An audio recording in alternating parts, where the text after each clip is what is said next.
Hindi ka po kahapon, kaya ngayon papasok na po ako sa work. Ayan.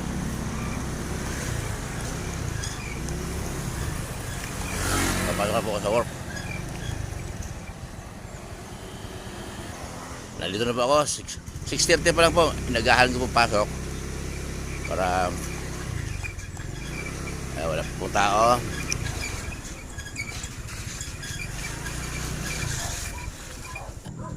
Yung aso ko mong alaga si Albert, pag narinig busina ko, tatakbo. Subukan ko nga.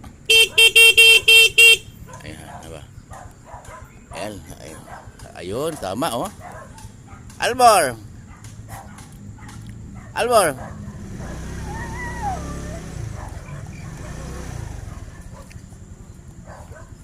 Chu! Ayan, sumasalubong ako yan, pag narinig busina ko. Galing, okay.